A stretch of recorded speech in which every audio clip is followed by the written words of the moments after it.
একজন বিক্রেতা একটি বই তার বিক্রয় মূল্যের উপর 5% ছাড় দেয়, ক্রয় মূল্যের উপর 25% লাভ করে। যদি ওই বইয়ের ক্রয় মূল্য 380 টাকা হয়, তবে ওই বইয়ের বিক্রয় মূল্য কত লেখা ছিল? আগে ম্যাথ করার আগে আমি আপনাকে বেসিক দিই। ম্যাথ করার আগের কাজ হচ্ছে বেসিক দেওয়া। দেখেন, আমি প্রথমত কি করব দেখেন তো, আমরা দুইটা কাজ করি। একটা হচ্ছে ক্রয় মূল্য,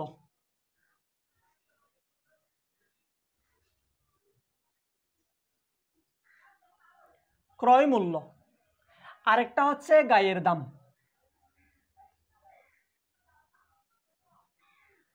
ক্রয় মূল্য, গায়ের দাম, দুইটার কম্বাইন করা হবে বিক্রয় মূল্য।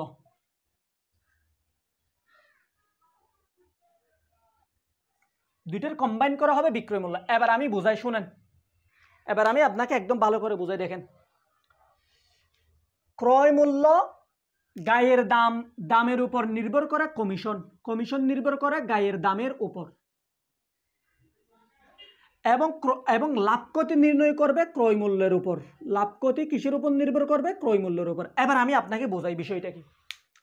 ভাইয়া, গায়ের দাম, গায়ের দাম, গায়ের দাম মানে হচ্ছে বইয়ের মধ্যে যেটা লেখা আছে, বইয়ের মধ্যে যেটা লেখা আছে সেটা হচ্ছে গায়ের দাম। এবার আপনাকে যে কমিশনটা দেওয়া হয়, যে ছাড়টা আপনাকে দেওয়া হয়, সেটা কিসের দামের উপর দেয়? বইয়ের দামের উপর দেয়। আপনি যখন লাইব্রেরিতে বই কিনতে যান, তাহলে আপনি বলেন যে আমাকে কত পার্সেন্ট ছাড় দেবেন, তখন এরা বলে 10% দিব, 15% দিব। এই ছাড়টা কিসের উপর দেয়? আপনি একটু খেয়াল করে দেখেন, বইয়ের যে দামটা লেখা থাকে সেটার উপর আপনি ছাড়টা পান। আচ্ছা, ঠিক আছে। এবার বিক্রেতার লাভ হবে নাকি ক্ষতি হবে? বিক্রেতার, যিনি আপনাকে বইটা বিক্রয় করেছে, লাইব্রেরির মালিক, তিনি কি করবে? তিনি এটার দিকে তাকাবে না। আপনি মনে করেন এটার দিকে তাকাইছেন না, তিনি এটার দিকে তাকাবে না। তিনি যে কাজটা করবে, সে করবে কি, তিনি কত টাকা দিয়ে ক্রয় করছিল, তিনি ধরেন আপনাকে যিনি বিক্রি করছে তিনি কিনছিল 50 টাকা দিয়ে, সে আপনাকে বিক্রি করবে 60 টাকা দিয়ে। এখানে গায়ের দামের মধ্যে দুনিয়ার যাই লিখে থাকুক না কেন, এটা দেখার ওনার দরকার নাই, এটা দেখার ওনার দরকার নাই। গায়ের দাম যত বেশি লিখে মালিক তত বেশি খুশি হয়। কারণ কি, আপনি গায়ের দাম বেশি লিখলে আপনি বই কেনার সময় মনে করবেন, ওমা আমাকে ছাড় বেশি দিয়ে দিছে, আমাকে বেশি ছাড় দিয়ে দিছে। তো গায়ের দামের সাথে মালিকের কোনো সম্পর্ক নাই। মালিকের লাভ ক্ষতি নির্ভর করবে, লাভ ক্ষতি পুরাটাই নির্ভর করবে মালিক কোম্পানি থেকে কত টাকা দিয়ে কিনেছে। মালিক একদম গোডাউন থেকে কত টাকা দিয়ে কিনেছে, সেটার উপর বেস করে মালিক আপনাকে বিক্রি করবে, যে নট কমিশন। তাহলে আপনি কমিশন পান গায়ের দামের উপর, আপনি কমিশন পান গায়ের দামের উপর। আর মালিক আপনাকে জিনিস বিক্রি যেটা করে, সেটার লাভ ক্ষতি কমিশন গায়ের দামের উপর ডিপেন্ড করে না, নির্ভর করে না। সেটা মালিক কত টাকা দিয়ে, সেটার উপর নির্ভর, কত টাকা দিয়ে কিনছে সেটার উপর নির্ভর করে। এবং এর উপর বেস করে আমি আপনাকে প্রশ্নটা একটু বুঝাই। দেখেন, একজন বিক্রেতা তার বইয়ের বিক্রয় মূল্যের উপর 5% ছাড় দিল। ভাই আমাকে বলেন তো, আপনি আমাকে বলবেন যে বিক্রয় মূল্যের উপর 5% ছাড় দিল, তাহলে আমাকে যে ছাড়টা দেওয়া হয় সেটাকে এই ক্রয় মূল্যের উপর দেওয়া হয় নাকি গায়ের মূল্যের উপর দেওয়া হয়, গায়ের দামের উপর দেওয়া হয়? অবশ্যই গায়ের দামের উপর দেওয়া হয়। 5% ছাড়টা তাহলে কিসের উপর দিছে? গায়ের দামের উপরেই আমাকে 5% ছাড়টা দেওয়া হয়েছে। অর্থাৎ এই ছাড়টা হচ্ছে গায়ের দামের উপরেই ছাড়। এবার ছাড় দিয়ে ক্রয় মূল্যের উপরে 25 টাকা লাভ করলো, এবং বিক্রয় এবং ওই কার ক্রয় মূল্য, তার ক্রয় মূল্য যত টাকা ছিল, যত টাকা আছে, মালিকের ক্রয় মূল্য, মালিক যত টাকা দিয়ে কিনছিল তার 25% মালিক লাভ করেছে। কথা হচ্ছে এটা, আপনাকে গায়ের দামের উপর ছাড় দিছে 5%, তিনি যত টাকা দিয়ে কিনছে তার 25% লাভ করেছে, তার 25% লাভ করেছে। বুঝছেন এবার বিষয়টা? গায়ের দামের উপর 5% ছাড় দিছে, গায়ের দামের উপর 5% ছাড় দিছে, এবং তিনি মালিক থেকে যত টাকা দিয়ে কিনছিল তার থেকে 25% লাভ করেছে। এটাই কথা। আচ্ছা, যদি ওই বইয়ের ক্রয় মূল্য 380 টাকা হয়, তবে ওই বইয়ের বিক্রয় মূল্য কত লেখা ছিল? তাহলে আপনার থেকে এখন যে জিনিসটা প্রশ্নে চাইছি সেটা হচ্ছে গায়ের দাম। কারণ বিক্রয় মূল্য কত লেখা ছিল, যেটা লেখা ছিল সেটাই গায়ের দাম। তাহলে আপনার থেকে যেটা জিজ্ঞেস করছে যেটা চাচ্ছে সেটা কি গায়ের দাম। আচ্ছা, এবার দেখেন বিক্রয় মূল্যের উপর 5% ছাড় দিয়ে ক্রয় মূল্যের উপর 25% লাভ করলো। যদি ওই বইয়ের ক্রয় মূল্য 380 টাকা হয়, ক্রয় মূল্য 380 টাকা, মানে এই ক্রয় মূল্যটা হচ্ছে 380 টাকা, এই ক্রয় মূল্যটা হচ্ছে ভাইয়া 380 টাকা। মানে ইনি কোম্পানি থেকে মালিক, মানে লাইব্রেরির মালিক কোম্পানি থেকে 380 টাকা দিয়ে কিনছে, 380 টাকা দিয়ে কিনে 25% লাভে আপনাকে বিক্রয় করছে। সেই বিক্রয় মূল্যটা গায়ের দামের 5% ছাড়। এবার আপনাকে চাইছে কি কত লেখা ছিল, বিক্রয় মূল্য কত লেখা ছিল, বিক্রয় মূল্য ওই বইয়ের বিক্রয় মূল্য কত লেখা ছিল, যেটা লেখা ছিল সেটা গায়ের দাম, এবং আমরা অলওয়েজ গায়ের দামটা 100% ধরে নিই। এবার বুঝছেন আশা করি। এবার দেখেন, ধরি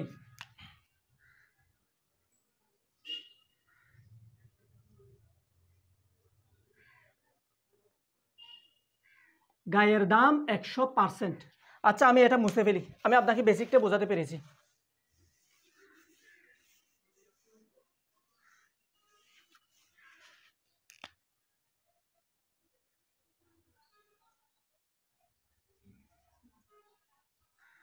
গায়ের দাম কত পার্সেন্ট? 100%। একটু মনোযোগ দেন। ধরি গায়ের দাম কত? 100%। 5% ছাড়ে, 5% ছাড়ে বিক্রি করছে। কিসের 5% ছাড়ে? গায়ের দামের 5% ছাড়ে।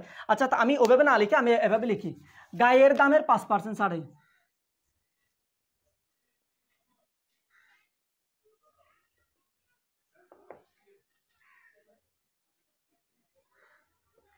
বিক্রয় মূল্য মানে কার বিক্রয় মূল্য?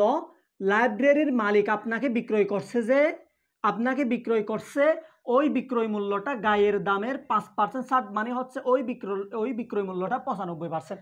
ওই বিক্রয় মূল্যটা 95%, গায়ের দামের 95%। এবার দেখেন, লাইব্রেরির মালিক বইটা কিনছে 380 টাকা দিয়ে, এবং তিনি বিক্রয় করেছে কত টাকা দিয়ে? কত দিয়ে বিক্রয় করছেন? 25% দিয়ে বিক্রয় করেছেন। এবার দেখেন বিক্রয় মূল্য, এবার 60 না, ক্রয় মূল্যে যেটা করছিল। এবার দেখেন বিক্রয় মূল্য,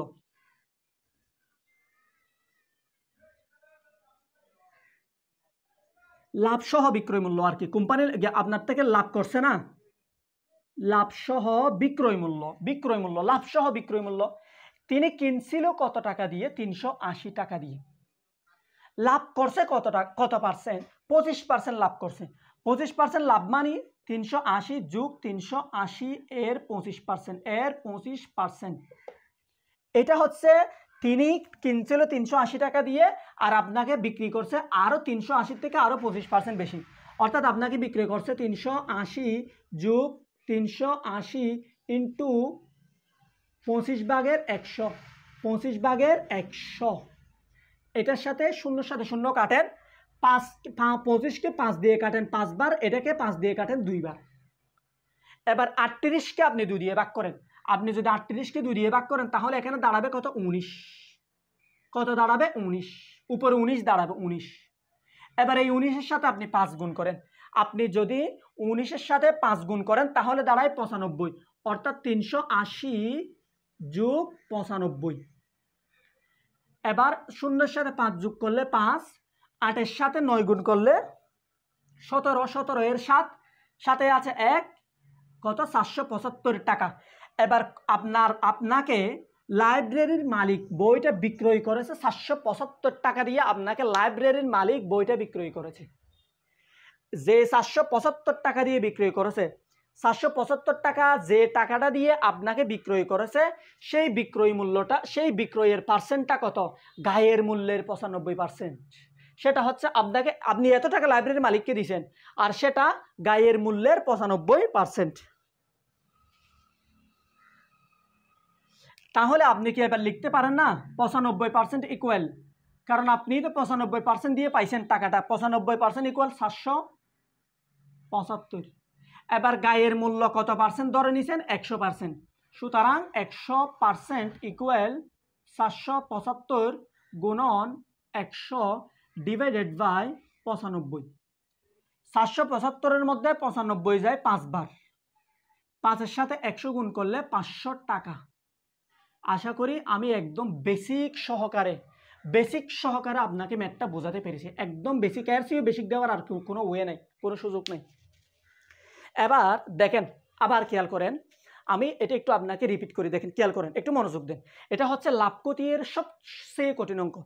আপনাকে বলছে একজন বিক্রেতা একটি বই তার বিক্রয় মূল্যের উপর 5% ছাড় দিয়ে, তার বিক্রয় মূল্যের উপর 5% ছাড় দিয়ে ক্রয় মূল্যের উপর 25% লাভ করলো। বিক্রয় মূল্যের উপর 5% ছাড় দিয়ে ক্রয় মূল্যের উপর 25% লাভ করলো। যদি বইয়ের ক্রয় মূল্য 380 টাকা হয়, তবে ওই বইয়ের বিক্রয় মূল্য কত লেখা ছিল?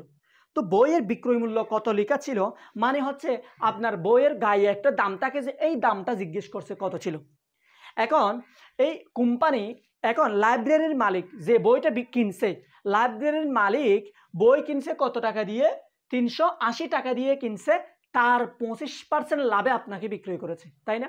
25% লাভে আপনাকে বিক্রয় করেছে। তাহলে সে কিনছে 380 টাকা দিয়ে, আপনাকে বিক্রয় করেছে 25% লাভে। 380 এর 25%, তাহলে কত? 380 এর 25% মানে 380 যোগ 380 এর 25% মানে আপনাকে বিক্রি করেছে এই টাকাটা দিয়ে। এবং সে এখন আপনার থেকে জিজ্ঞেস করছে কত লেখা ছিল। এখন আপনি লেখাটা মানে গায়ের মূল্যটা ধরে নিয়েছেন কত? 100%।